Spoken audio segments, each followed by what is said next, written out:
Hey, happy Friday, everybody. Mark again here at Weatherman Plus. Now, I'm going to give you the updates on these cold temperatures that are still coming twice in April, as well as the big storms coming with them. If you've never been here before, hello. My name is Mark. I do upload all year long, but especially not Friday from sundown to sundown Saturday. That is Sabbath. But always make sure you're covered, and if there is a life threatened, I will upload. Matter of fact, I will be live streaming almost daily pretty soon. I used to do it for years. Make sure you subscribe. You don't want to miss a video, especially during this hurricane season. Now, we've been following it here on this channel for 2 to 3 weeks. That we have this cold temperatures coming down. It's going to create this big storm somewhere around the 5th through the 8th, and we have a second one coming. And I'm showing that the second one is going to be even stronger. So if you've never been here before, make sure you subscribe, because my channel and the people in my community have been knowing about this for a very long time. I know a lot of people say that, but if you go watch my videos, you'll see I've been updating on this like crazy for almost a month.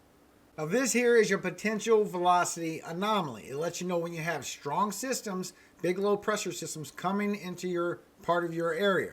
And our area is East Coast 60W and 120W are West Coast. So all this is our potential velocity anomaly. Like this one out here, this is out in the Atlantic. Remember that, because you will need that for hurricane season.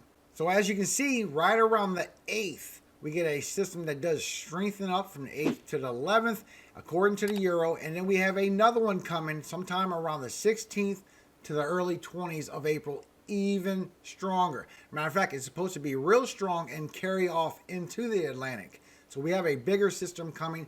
Matter of fact, we've been knowing here for a month that these storms are going to be stronger and stronger and stronger. You're going to hear me say that if you watch these last videos. Now, this right here is a Pacific North American pattern. This lets you know when you have a high ridge in our jet stream or a low trough, maybe a low pressure system coming on the west coast of our country. And you can see as we're going in through the first that you're going to start getting these little dips. This is going to be a couple little clippers that's coming in from Canada, and it's going to affect the upper Midwest and moving away. But you do have a couple of dips, so you'll be getting a little cool air, a little warm up, a little cool air, a little warm up on the west coast. Then as it dips again around the 8th, but you get an even bigger dip all the way to the 11th and beyond. And that's because we're going to have this big low pressure system that's going to be parked over the southwest in the Pacific, and it's going to feed that next big storm that's coming in the late teens, making it even bigger, giving it more precipitation. Now, this is your 500 millibar pattern. This lets you know when you have rising air, which is all this red, or sinking air, which is this blue. But sinking air does create a surface low. So as we get into Saturday, we start getting this clipper system that comes through, and this puts a little divot. If you look on the west coast, you can see it puts a little divot, a little dip in the Pacific North American pattern. Then we get another little dip, those little dips that you've been seeing. And then we get around the 3rd and the 4th, and we start getting this big dip. This is going to be this next little system while these clippers drop a little bit of snowfall heads up. But this does reach all the way down to the south, bringing some cooler temperatures. It's not going to be no serious Arctic blast, but it's bringing our next storm. And this storm's coming in from the 5th. It's going to last all the way to the 8th, all the way till Thursday where it weakens down, but strengthens a little bit more for the northeast by Friday and Saturday when it moves out. At the same time, you have an upper level low over here in the Pacific, right off the coast of Mexico. This shot, you cannot see it real good. It don't do it a lot of favors, but I will show you in the next clip. But you can see that it is there, and this brings this trough all the way down by the 11th. Way down. That's that big dip you see in the Pacific North American pattern where it goes far down, all the way into Mexico. But this will bring severe weather for the 11th and the 12th, as well as it makes a deep trough towards the south. But then this cold weather is going to transfer to the west coast, because that's where this cold season is going next.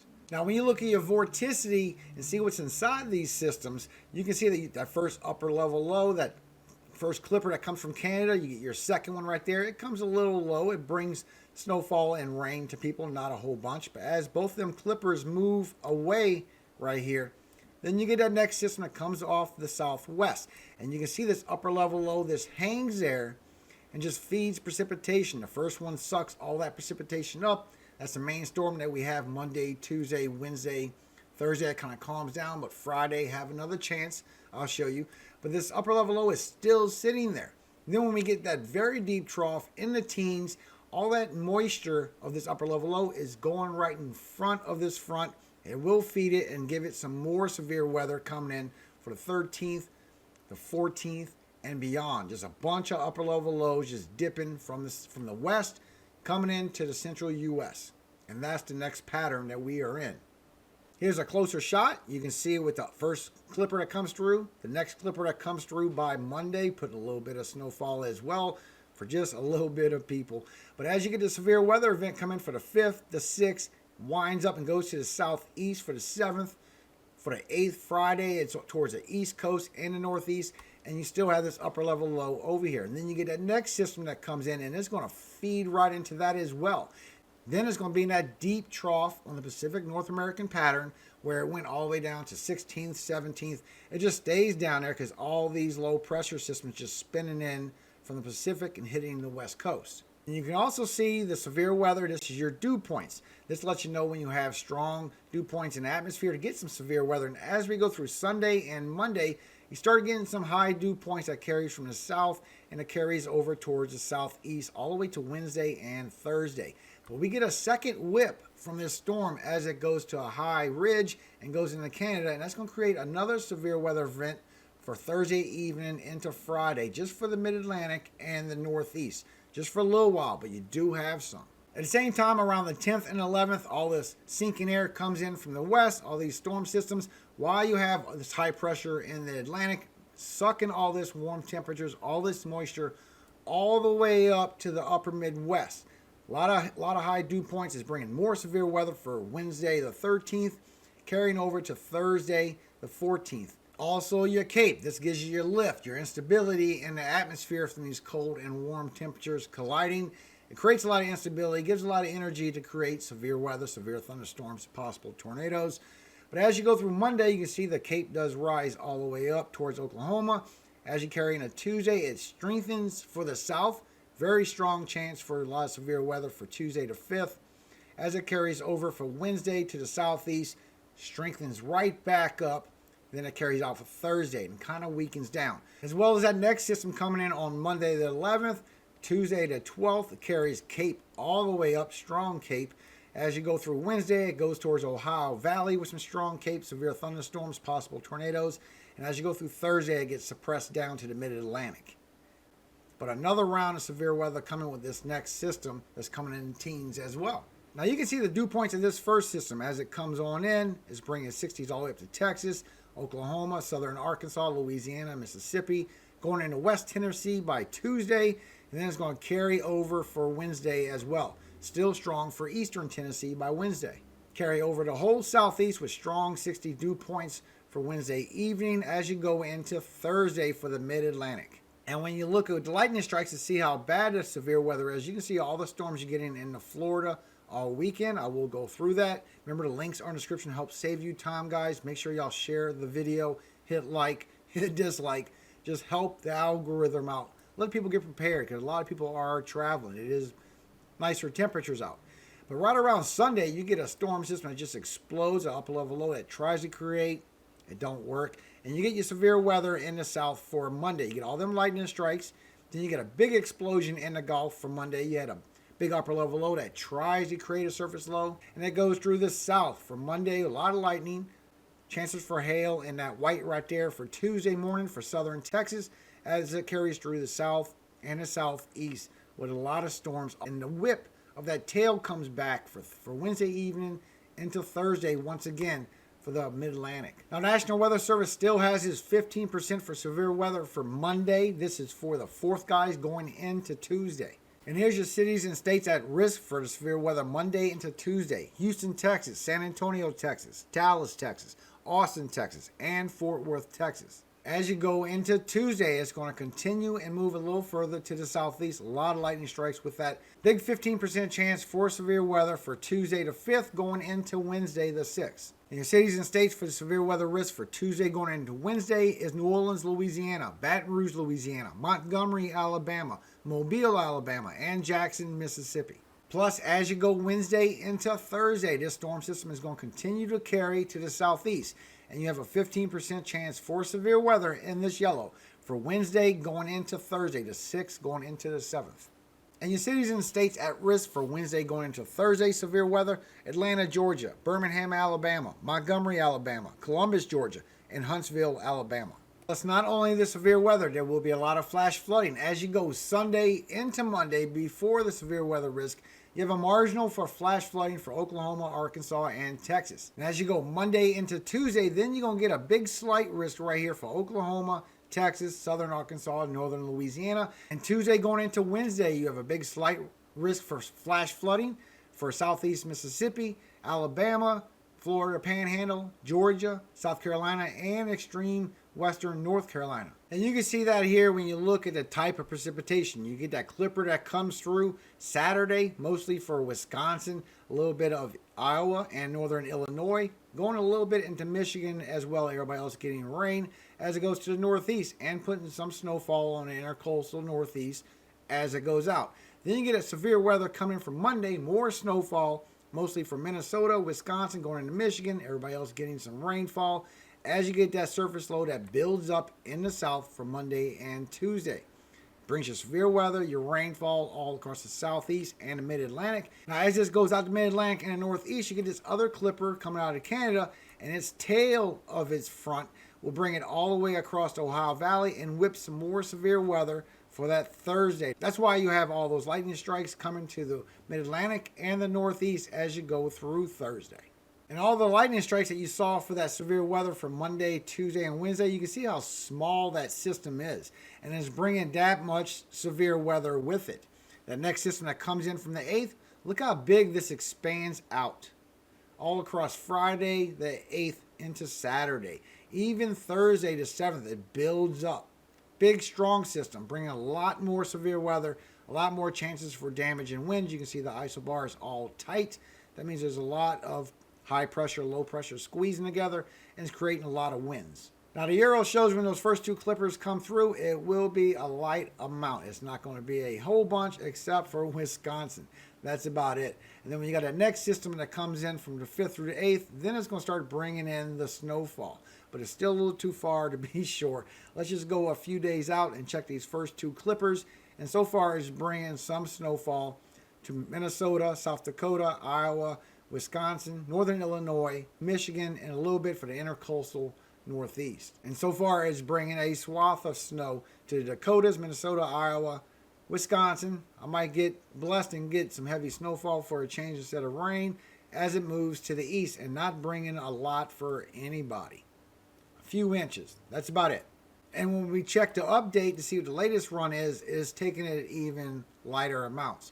So it is showing it for Iowa, Wisconsin, northern Illinois, and National Weather Service takes it even lighter amounts. It's not showing the full track through yet. The first clipper not bringing much to the intercoastal northeast, but it's showing even lighter amounts for Wisconsin. Literally a pocket for eastern Iowa, southwestern Wisconsin, and northern Wisconsin getting 2 to 3 inches. That's about it, but that's only till Monday, and there's more precipitation coming after that, so I will update you. Even when you check the ensembles, for those that don't know, when somebody shows you a graph, you see all these lines from all the weather models and the most promising predictability. This is it in a graph where you can see it in pictures, and you can see how some show a lot of major snowfall, a lot of it shows it for Canada. Now this one right here is your controlled member. This is your most likely outcome that's going to happen between all these members. And you see how that first clipper, it drops a few inches of snowfall. That blue is all 1 to 5 inches for northern Illinois, eastern, northeastern Iowa, southeastern Minnesota, and Wisconsin, and a little bit on western Michigan the first 5 days.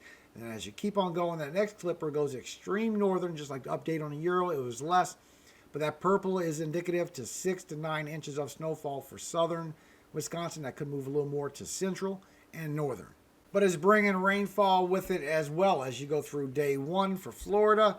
Day 2, you still have more severe weather. Florida, I'll show Saturday is going to be your worst day. But all this blue is 1 to 1 1/4 inches of rainfall. All this green is literally 1/10 of an inch, maybe 1/4 inch in the dark rain. As you go through day 3, then the storm system is going to start coming in through the northwest, put an inch of rainfall. Day 4 is going to move to the south, especially for that Monday. Inch of rainfall in all this blue. As you go through Tuesday to Wednesday, it gets heavier. All this pink you see is all right here. It's all 1.5 to almost 2 inches And all this red that you see is all 2 to 3 inches of rainfall. That is for Tuesday going into Wednesday. That's why you got a slight risk for flash flooding. As you go through Wednesday into Thursday, it goes out to northeast, and you get a little bit of rainfall for that snow that comes in through the upper Midwest. And then it moves out to northeast itself by day 7, by Thursday into Friday. But the add up starts really getting a lot. For the first couple of days, it starts getting up to 2 inches for central Florida. As you go through the northwest, the first 5 days, then it starts adding up to a lot of precipitation. All this pink is all up to 2 inches. This red pockets is up to 3 inches. Now for today, your chances for severe weather will be a small chance for tornadoes, a 2%. You have a 5% chance for wind in this brown, and a little 5% of hail that come with a 2% for tornadoes. You do have some storms coming through with some lightning strikes, and you could pop a tornado. I'm showing Saturday is your worst day. Before today, Palm Bay, Florida, Melbourne, Florida, Fort Pierce, Florida, Yeehaw Junction, Florida, and Sebastian, Florida. Chance for a tornado, a 2%.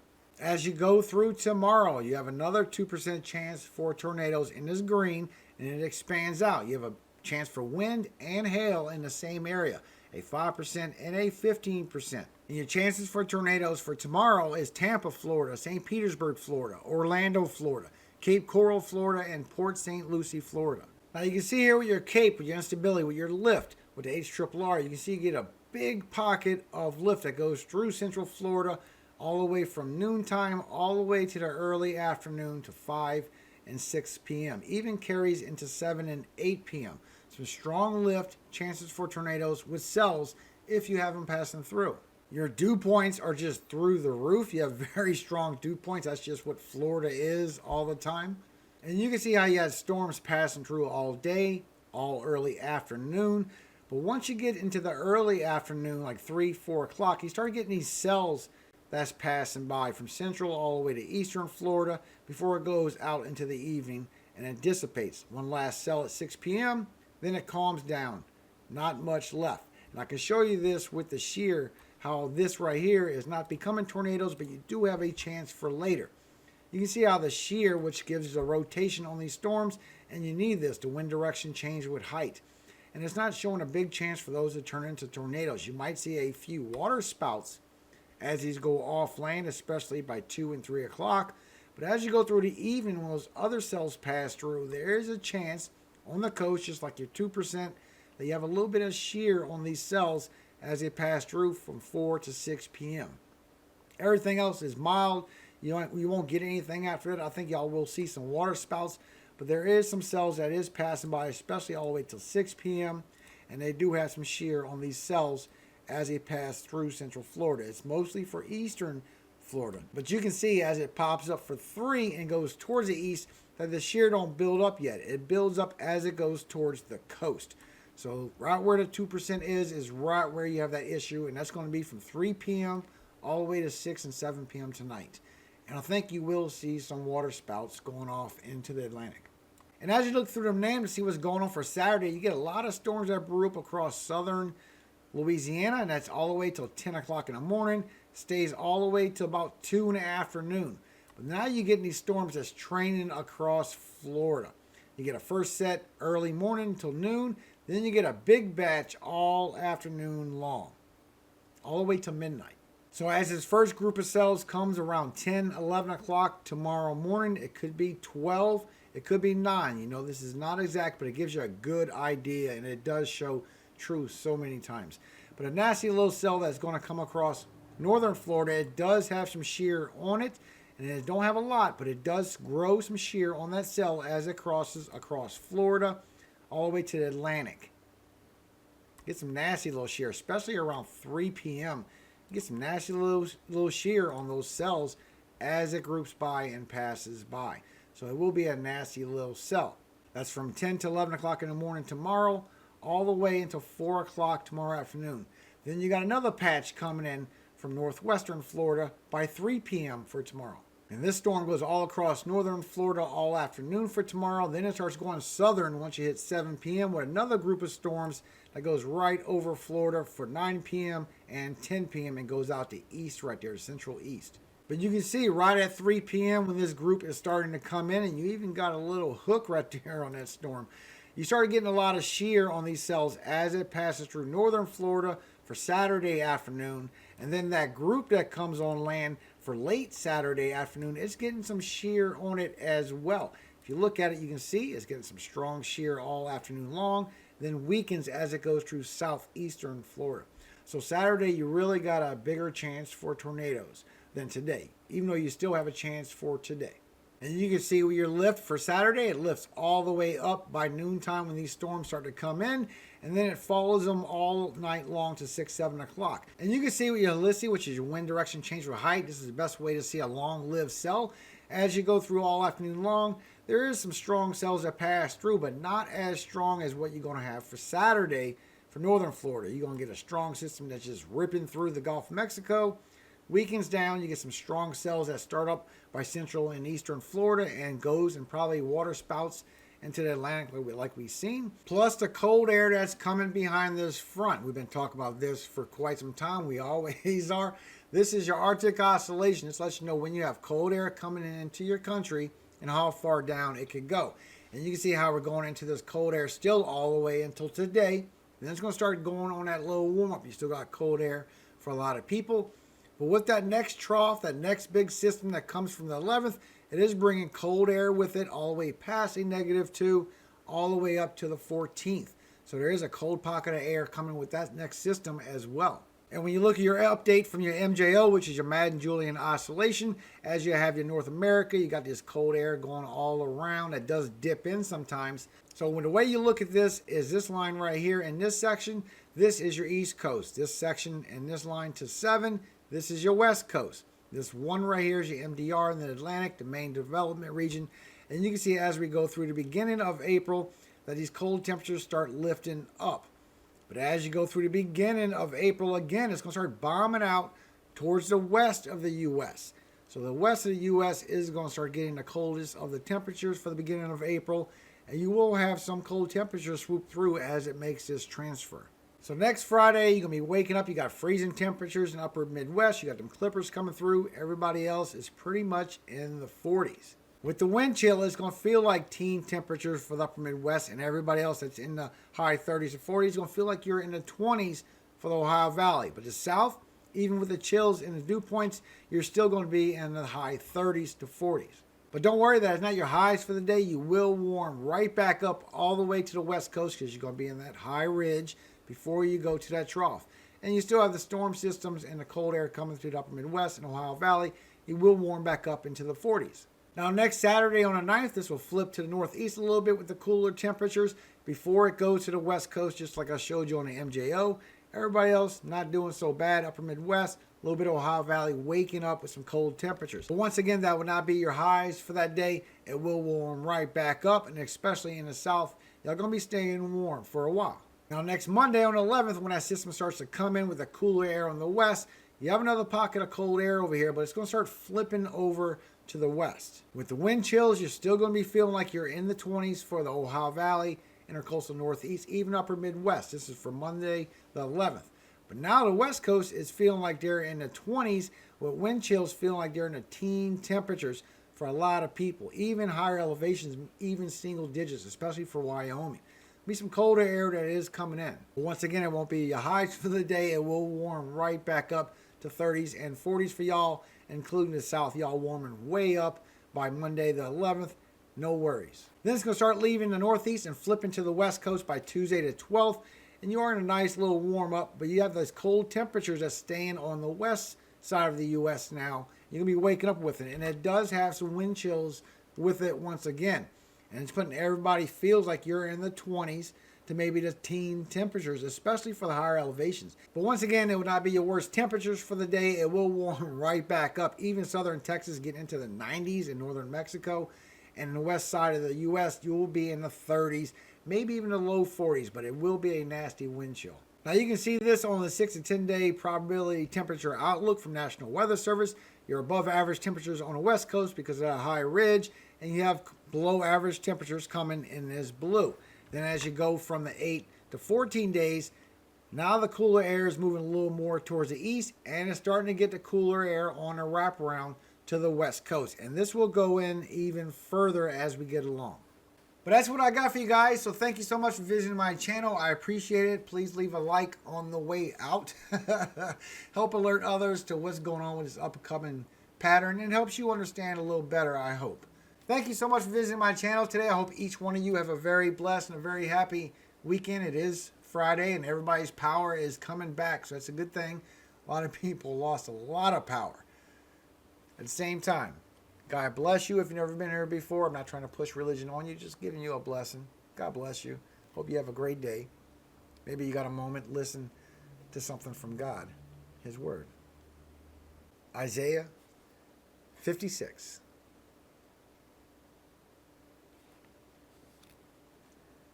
Thus saith the Lord, keep ye judgment and do justice.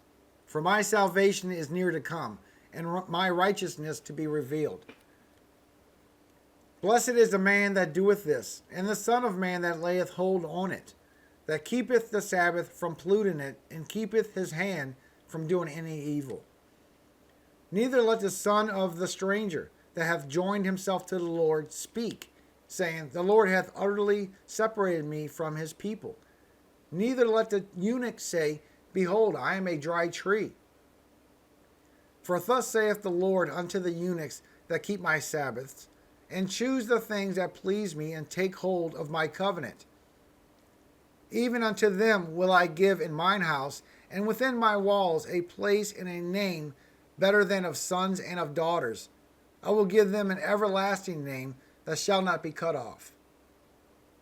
Also the sons of the stranger that join themselves to the Lord, to serve him, and to love the name of the Lord, to be his servants.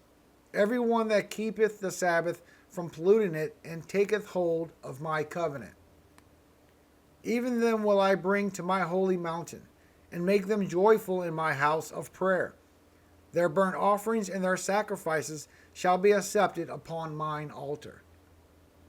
For mine house shall be called an house of prayer for all people. The Lord God which gathereth the outcasts of Israel saith, yet will I gather others to him, beside those that are gathered unto him. All ye beasts of the field, come to devour, yes, all ye beasts in the forest. His watchmen are blind. They are all ignorant. They are all dumb dogs. They cannot bark, sleeping, laying down, loving to slumber. Yes, they are greedy dogs, which can never have enough. And they are shepherds that cannot understand. They all look to their own way, every one for his gain from his quarter. Come ye, say they, I will fetch wine, and we will fill ourselves with strong drink, and tomorrow shall be as this day, as much more abundant. Amen. Have a great day today, guys. Thank you so much for tuning into my channel. Enjoy the weather, because it's about to get worse again. And all power, all glory does go to Yahweh, God of Jacob, our Father, always and forever. Amen. Hallelujah, guys. Have a great day. Thank you for tuning in.